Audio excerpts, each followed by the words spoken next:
ಅಮೆರಿಕದ ವಾಷಿಂಗ್ಟನ್ ಡಿಸಿಯಲ್ಲಿ ಇಂದು ನಡೆಯಲಿರುವ ಕ್ವಾಡ್ ವಿದೇಶಾಂಗ ಸಚಿವರ ಸಭೆಯಲ್ಲಿ ಸಚಿವ ಡಾಕ್ಟರ್ ಎಸ್ ಜಯಶಂಕರ್ ಭಾಗವಹಿಸಲಿದ್ದಾರೆ. ಈ ಕುರಿತಂತೆ ವಿದೇಶಾಂಗ ಸಚಿವಾಲಯ ಹೇಳಿಕೆ ಬಿಡುಗಡೆ ಮಾಡಿದೆ. ಕಳೆದ ಜನವರಿ 21ರಂದು ನಡೆದಿದ್ದ ಕ್ವಾಡ್ ಸಭೆಯ ಮುಂದುವರೆದ ಭಾಗವಾಗಿ ಈ ಸಭೆ ನಡೆಯಲಿದೆ. ಸಭೆಯಲ್ಲಿ ಪ್ರಾದೇಶಿಕ ಹಾಗೂ ಜಾಗತಿಕ ಬೆಳವಣಿಗೆಗಳು, ವಿಶೇಷವಾಗಿ ಇಂಡೋ ಪೆಸಿಫಿಕ್ ಭಾಗದಲ್ಲಿನ ಬೆಳವಣಿಗೆಗಳು ಹಾಗೂ ಕಳೆದ ಕ್ವಾಡ್ ನಾಯಕರ ಶೃಂಗಸಭೆಯಲ್ಲಿ ಕೈಗೊಂಡ ಉಪಕ್ರಮಗಳ ಪ್ರಗತಿಯ ಬಗ್ಗೆ ಪರಾಮರ್ಶಿಸಲಾಗುವುದು. ಅಮೆರಿಕದ ವಿದೇಶಾಂಗ ಸಚಿವ ಮಾರ್ಕ್ ರೂಬಿಯೋ ಸಭೆಯ ಅಧ್ಯಕ್ಷತೆ ವಹಿಸಲಿದ್ದು, ಆಸ್ಟ್ರೇಲಿಯಾ ಮತ್ತು ಜಪಾನ್ ವಿದೇಶಾಂಗ ಸಚಿವರು ಭಾಗವಹಿಸಲಿದ್ದಾರೆ.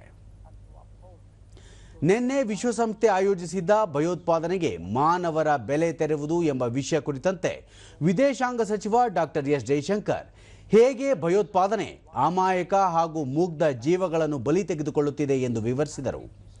ಈ ಜಾಗತಿಕ ಅಪಾಯವನ್ನು ನಿರ್ಮೂಲನೆ ಮಾಡಲು ಜಾಗತಿಕ ಐಕ್ಯತೆ ಮೂಡಬೇಕು ಎಂಬ ಪ್ರಾಮುಖ್ಯತೆಯನ್ನು ಅವರು ಬಲವಾಗಿ ಪ್ರತಿಪಾದಿಸಿದರು.